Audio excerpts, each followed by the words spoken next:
When Citric Acid, aka Psy, started releasing issues of Out of My Book, it was not a whole story built from their singular mind of theirs. It was built in collaboration with a whole group of people who played different characters in the story.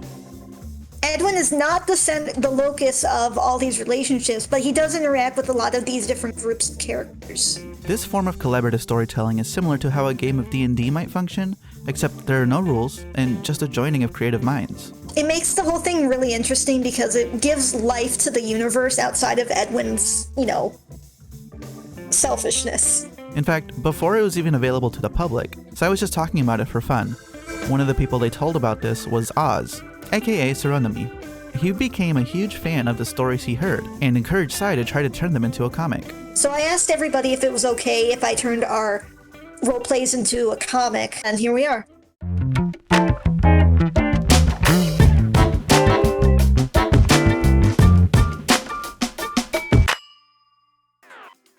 Out of My Book takes place in the 70s, in a slightly altered but mostly the same LA. This comic, or this roleplay, started out as like a groupie RP for bands. Something you'll notice when you're reading this is that there's a lot of references and influence from music from the 70s. One of the things is that we all kind of like the 70s, and we all put in our little interests into the comic. My interest is very much the 70s progressive rock. So what you see is that I'm putting a lot of references to 70s progressive rock or whatever our music tastes are. In fact, that's probably Psy's special interest, is 70s prog rock. Yeah, it's very much just something that encompasses my art. If you don't know what prog rock is, it's a movement from the 70s that took psychedelic rock and started pushing the composition towards a more jazz influence, and put way more focus on production in the studio rather than performance on the stage. This leads to a genre full of very intricate songs with many moving parts and a larger focus on an individual artist's skills, as each detail of the music is precisely placed by the band. I think all of us are inspired by the music of the 70s in some way or another. So There's a lot of that kind of love of the 70s through a musical standpoint that brings this comic together. When Psy was 16 or 17, they started to draw fan art of prog rock artists after years of only drawing furry art, because it was a piece of the fandom that they just wanted to exist.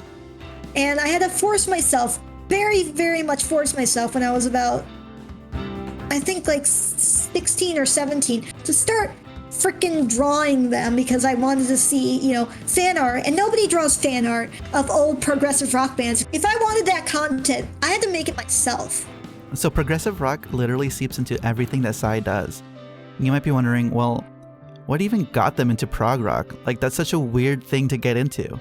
Well, my parents, they had a CD of the Moody Blues in their car, and me being a little autistic child, I was like, I must listen to this one album 1,000 times in a row. Imagine being a kid and your favorite thing in the world was this random album by a band called the Moody Blues. I was always picked on as a kid for being the weirdo who didn't like all the new music. Not only has no kid ever heard of that, but not very many adults have heard of that because it's such a niche, very specific type of music. I think I've always just kind of liked having my own little space. Or maybe it's just that I'm interested in obscure bands. I have that, little superiority complex of, I know this band and you don't. That kind of runs in my thing. And it led to me being, coincidentally interested in the 70s and, the culture that begat progressive rock. Sometimes it can feel like you have a passion or interest that nobody in the world has.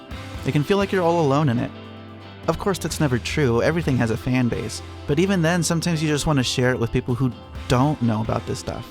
The funny thing is that I've always been interested in progressive rock. This is a very important, turning point in how I started to draw and how I started to roleplay, is that at some point I tried to include one of my favorite progressive rock bands at the time, the Moody Blues, in our friend's roleplay. My friend didn't like prog rock. She didn't care for it, so it was just very, very much like we were playing the Naruto characters and then there was the fucking Moody Blues in there for some reason. Never forget that having those small special interests are what make life worth living.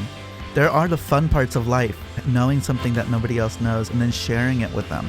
Keep that in mind when you feel like nobody else likes what you like. It just means you have an opportunity to show someone.